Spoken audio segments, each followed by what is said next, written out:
Good day, folks, and welcome to another edition of Lumberjack Logic. I'm your host, Neil Johnson, and I'm going to talk more about Nikki Haley. That's right, Nikki Haley has lost her funding from the Koch brothers. I've talked about that in yesterday's live, I believe. But now we're finding out some more startling information on Nikki Haley, who is only in this race for one thing, and that is to attack Donald Trump. She's going to lose. You can see that clearly. The handwriting is on the wall.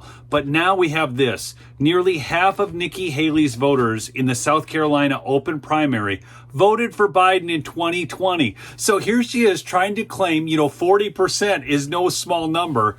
Well, let's take away half of your 40%, and we're down to 20%, Nikki, because these aren't Republicans. See, the narrative that's going on out there in the mainstream media all over the place is that Nikki Haley is pulling this large contingent of conservative voters who just can't pull the lever for Trump.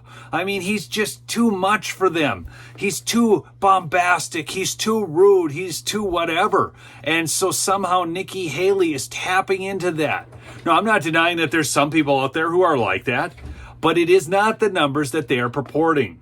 Data obtained by AP Votecast found that 40% of those who voted for Nikki Haley in the South Carolina primary were Democrats who voted for Joe Biden in 2020. They surveyed over 2,400 voters, so this is no small sample. The Associated Press found about 9 in 10 Trump voters said they were driven by their support for him, not by objections to his opponent. Haley's voters were much more divided. About half were motivated by supporting her, but nearly as many turned out to oppose Trump.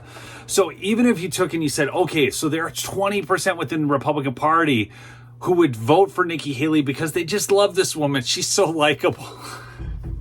I mean, she grew up, it was so rough for her. Everybody was racist. She was treated so poorly. I watched Benny Johnson's video on that. He went to her hometown and asked voters. It was hilarious. But the report added, who is her coalition? Haley dominated among South Carolina voters who correctly said that Democrat Joe Biden won the 2020 presidential election. That's right. According to this is the report added that, this is correct. He got 81 million. Okay. Roughly 3/4 of her support say Biden was legitimately elected president in 2020, and about 4 in 10 voted for Biden in that election. Her problem is that about 6 in 10 Republican primary voters say that they believe Biden was not legitimately elected. This is what they were freaking out on MSNBC about. Joy Reid, the one who adopted Trump's hairstyle, was over there. You could just see her fidgeting. That was a funny piece.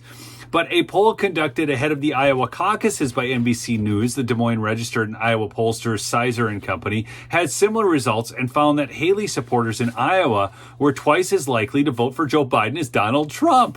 So again, she's not pulling support from Donald Trump. Everybody thinks that, oh my gosh, now it's going to go to general election and these Nikki Haley supporters won't vote for Donald Trump, so Donald Trump's going to lose. That's what they're trying to push on us. As we see that in Texas, Nikki Haley loses to Joe Biden, but Trump wins because there are more never Nikki people than there are never Trumpers out there. This is out of the Gateway Pundit, by the way, this article, great source. The pollsters asked likely Iowa caucus goers, if Donald Trump is the Republican nominee in the general election in November, would you vote for him? Vote for Joe Biden, vote for independent candidate Robert F. Kennedy Jr., or vote for some other third-party candidate. And I think it's really interesting to note here that everybody thought that Robert F. Kennedy Jr. was the Trump spoiler, and he was put in there, was going to steal votes for Trump. But what we continually see is that in every poll that Robert F. Kennedy Jr. is added into the mix, Trump's numbers go up. So he wins by not maybe +5, but by +7. He typically adds 2 to 3 points if Robert F. Kennedy Jr. is in there. Across the board, just 11% of Republican caucus goers across the board said that they would flip and vote for Biden if Trump became the nominee. Looking only at Haley supporters, that number jumped to a whopping 43%. Just 23% of Haley supporters in Iowa said they would vote for Trump over Biden.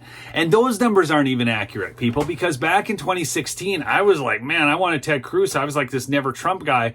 But I mean, what were you going to do? Vote for Hillary Clinton? You honestly think that people are going to get in the voting booth and go, yeah, you know what? I don't like Trump, but let's yank that lever for Joe because he's doing great things for America.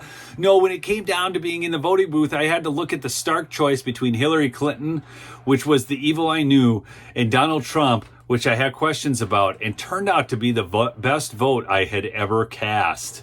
So remember to smash that like on your way out. Support my sponsor, MyPillow. That's right, MyPillow.com. Promo code Lumberjack for big savings. Donald Trump's winning in November. We're getting a different president than Joe Biden, Mr. Open Borders himself. Peace out.